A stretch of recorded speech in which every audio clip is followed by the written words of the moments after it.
Hip-hop mogul Diddy Combs will have to await trial on sex trafficking and racketeering charges in a Brooklyn jail instead of his luxurious Miami Beach mansion after a second judge refused to grant a $50 million bail package offered by his lawyers. On Wednesday, U.S. District Judge Andrew L. Carter Jr. denied Combs's request to be released to home detention with GPS monitoring, pointing to the possibility that Combs may tamper with witnesses. Carter's denial marks the second refusal to grant Combs the hefty bail package, which included the $50 million bond, as well as the passports of his children and mother.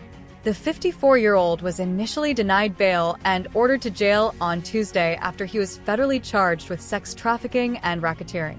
Combs has pleaded not guilty. The arrest of Combs came roughly 6 months after federal authorities conducting a sex trafficking investigation raided his homes in Los Angeles and Miami.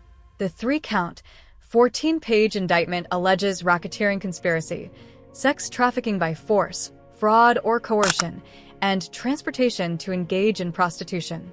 The federal indictment contained graphic details, including that Combs would force sex trafficking victims to engage in group sex acts with associates of his in what he referred to as freak-offs, sometimes for days at a time, while he recorded video of the encounters and masturbated to them. The encounters were so physically exhausting for him and his victims, whom he would allegedly force to ingest drugs, that all typically received 4 fluids to recover, the indictment said.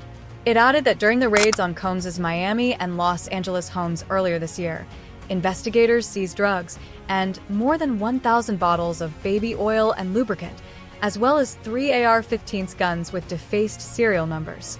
The indictment also alleges that Combs subjected victims to various forms of abuse, in addition to having maintained control over them through physical violence, promises of career opportunities, granting and threatening to withhold financial support, and by other coercive means, including tracking their whereabouts, dictating the victim's appearance, monitoring their medical records, controlling their housing, and supplying them with controlled substances.